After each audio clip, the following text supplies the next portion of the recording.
আসসালামু আলাইকুম প্রিয় শিক্ষার্থীরা, সবাইকে স্বাগতম জানাচ্ছি টেকনিক ইজি এডুকেশনের পক্ষ থেকে। আমি হাবিবুল্লাহ। আজকে আমরা আলোচনা করব নবম দশম শ্রেণীর গণিত বইয়ের আমাদের 17 অধ্যায়ের যে এমসিকিউ গুলো আছে সেগুলো। আজকে টাইপ 5 নিয়ে আমরা আলোচনা করব। সো টাইপ 5 এ গড় সংক্রান্ত আমরা একটু দেখি কিভাবে এগুলো সমাধান করতে পারি। 27 নম্বর প্রশ্ন আমাদের বলা হচ্ছে 1 থেকে 19 পর্যন্ত মৌলিক সংখ্যাগুলোর গড় কত। দেখো গড় কিভাবে নির্ণয় করে, যে সংখ্যাগুলোর গড় নির্ণয় করবা তুমি সেই সংখ্যাগুলোকে যোগ করবা আর ভাগ করবা তুমি ওখানে মোট কয়টা সংখ্যা আছে তত দিয়ে। এখন 1 থেকে 19 পর্যন্ত মৌলিক সংখ্যার গড় মানে আমাকে আগে জানতে হবে 1 থেকে 19 পর্যন্ত মৌলিক সংখ্যাগুলো কি কি।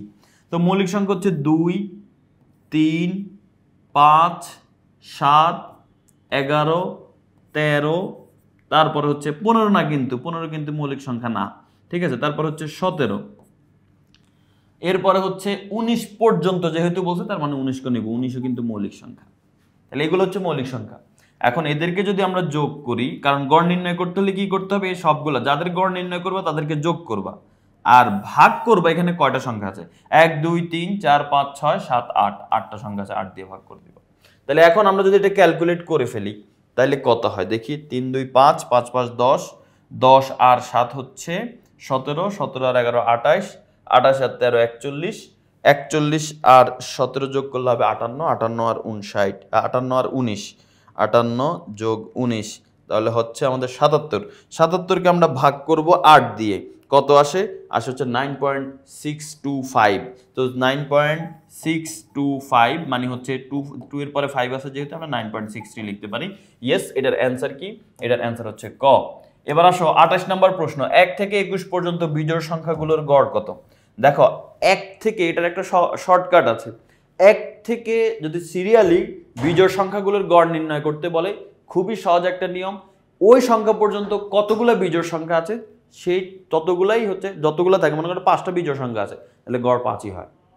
দেখো তারপর আমরা দুইভাবে হচ্ছে এটাকে টেস্ট করে দেখি।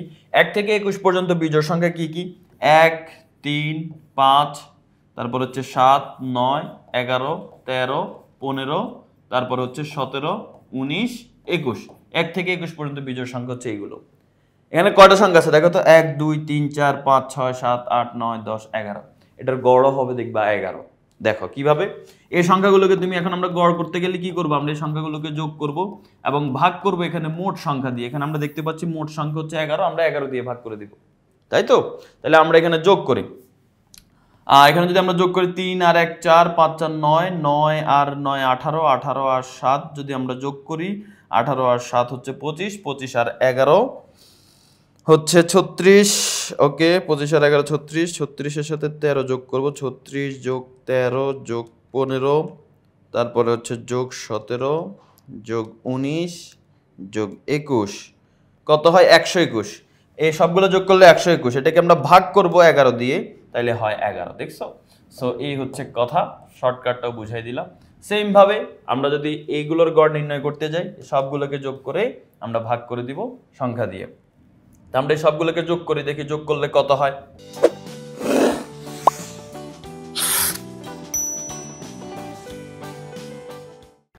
এখানে মোট সংখ্যা আছে 8টি, তাহলে আমরা এখানে 8 লিখে দিব। এবার আমরা এখানে যদি যোগ করি, এই সবগুলোকে যোগ করলে 15 আর 4 19, 19 আর 8 হচ্ছে 27, 27 আর 6 33, 33 43, 43 4 47, 47 আর 9 হচ্ছে 56। 56কে আমরা ভাগ দিব 8 দিয়ে, ঠিক আছে। সো 56কে 8 দিয়ে ভাগ করলে 7 হওয়ার কথা, 56 ভাগ 8, ইয়েস, অ্যান্সার হচ্ছে 7। তার মানে এটার গড় কত, এটার গড় হচ্ছে 7। 29 এর অ্যান্সার হচ্ছে কি, 29 এর অ্যান্সার হচ্ছে ক। এবার আসো 30 নম্বর প্রশ্নে। এখানে দেখো একটু মানে ভ্যারাইটি আনছে আর কি, নিয়ম একই, গড় নির্ণয় করার নিয়ম। বলছে শ্রেণীব্যাপ্তি সমূহগুলোর মধ্যমানে মধ্যবিন্দুগুলোর গাণিতিক গড়। তার মানে এখানে এটার একটা মধ্যবিন্দু আসবে, এটার মধ্যবিন্দু, 4টা মধ্যবিন্দু আসবে, সেই 4টার গড় নির্ণয় করতে বলছে। 56 আর 60 এর মধ্যবিন্দু কিভাবে আমরা নির্ণয় করব, এই নিম্নসীমা আর উচ্চসীমা যোগ করে 2 দিয়ে ভাগ করে দিতে হবে। 56 যোগ 60, এই দুইটাকে যোগ করে ভাগ করে দিব 2 দিয়ে, কত হয় 58। তার মানে এটার মধ্যবিন্দু হচ্ছে 58, ঠিক আছে। সেম ভাবে তুমি যদি এটার মধ্যবিন্দু নির্ণয় করতে যাও, এটার মধ্যবিন্দু হবে 63। এই যে দেখো 61 যোগ 65 ভাগ 2, তাহলে কত হয় 63, যোগ এটার মধ্যবিন্দু যদি তুমি নির্ণয় করতে যাও তাহলে হবে তোমার 68। এটার মধ্যবিন্দু নির্ণয় করলে তোমার হবে 73। এবার এই সবগুলোর মধ্যবিন্দুর গড় নির্ণয় করতে বলছে। গড় নির্ণয় করা মানে তাদেরকে যোগ করে কয়টা সংখ্যা, 4টা সংখ্যা, 4 দিয়ে ভাগ করে দিব।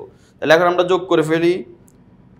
58 যোগ 63 যোগ 68 যোগ 73। ওকে, তাহলে 262 হয়। এটাকে ভাগ করব আমরা 4 দিয়ে। তো 4 দিয়ে যদি আমরা ভাগ করি তাহলে হয় 65.5। অ্যান্সার ইয়েস আছে আমাদের অপশনে 65.5। আচ্ছা, এবার আসো আমরা 31 নম্বর প্রশ্নে চলে আসি। 31 নম্বর প্রশ্নে বলা হচ্ছে এই সারণীর গড় নির্ণয় করো। এটাতে আবার অনেকের প্রবলেম হয়। দেখো, এটা আমি ইজিলি বুঝাই দিচ্ছি কিভাবে গড় নির্ণয় করব। প্রথমে এখানে ছাত্র সংখ্যা কয়টা দেখো তো তুমি, 6 4 10, 10 5 15, 15 আর 5 হচ্ছে 20। তাহলে এখানে মোট ছাত্র সংখ্যা 20 জন। 20 জনের নাম্বারের গড় বের করব। তো এখন এখানে 55 পাইছে কয়জন? 4 জন। তার মানে 4টা 55। এখানে 55 কয়টা? 4টা। এখানে কিন্তু 55 একটা না, 4 জন শিক্ষার্থী 55 পাইছে। তাহলে 55 4টা, যেহেতু আমরা 55-এর সাথে গুণ দিব 4, তার মানে এখানে আসলে আছে নাম্বার টোটাল 220। ঠিক আছে, 220। এখানে টোটাল 4 জনের নাম্বার আছে 220। যোগ এখানে 60 পাইছে কয়জন? 6 জন। তার মানে 60 6টা আছে, তার মানে 60-এর সাথে 6 গুণ দাও, 360। এখানে 360 নাম্বার আছে টোটাল 6 জনের। এরপরে 65 পাইছে 5 জন। 65-এর সাথে আমরা যদি 5 গুণ করে দেই তাহলে হয় 325। এখানে লিখবো আমরা 325। তারপরে যোগ, এবার দেখো 70 পাইছে 3 জন, তার মানে হচ্ছে 210। 75 পাইছে 2 জন, তার মানে 150। 75-এর সাথে 2 গুণ করে দিব, মানে 2টা 75। এবার এদেরকে ভাগ করব আমরা। এখানে কয়জনের নাম্বার আছে তুমি বলতে পারবা? তুমি দেখতে পাচ্ছ এখানে 1 2 3 4 5, 5 জন না, এখানে কিন্তু 5 জন না। এখানে এই জায়গায় তো 4 জন, তারপরে এই জায়গায় 6 জন, এই জায়গায় 5 জন, এই জায়গায় 3 জন, এই জায়গায় 2 জন, মোট 20 জনের নাম্বার আছে এখানে। তার মানে এদেরকে ভাগ করতে হবে 20 দিয়ে। এবার তুমি এই সবগুলোকে যোগ করো, যোগ করে 20 দিয়ে ভাগ করে ফেলো। তাহলে 220 যোগ 360 যোগ 325 যোগ 210 যোগ 150 যোগ করলাম। এটাকে ভাগ করব 20 দিয়ে। টিং টিং টিং, অ্যান্সার 63.25। এর অ্যান্সার কি? অ্যান্সার হচ্ছে 63.25। তো এরই মাধ্যমে আমরা আমাদের এই গড় নির্ণয়ের হিসাব নিকাশগুলো করে ফেললাম। আশা করি বুঝতে পেরেছো। আমাদের এমসিকিউ সাজেশন বইতে বা পরের টাইপ থেকে আবার আলোচনা করা আছে, কিউআর কোড আছে, স্ক্যান করে তুমি পরবর্তী টাইপটা দেখতে পারবে। সবাই ভালো থাকো, সুস্থ থাকো, আল্লাহ হাফেজ, আসসালামু আলাইকুম।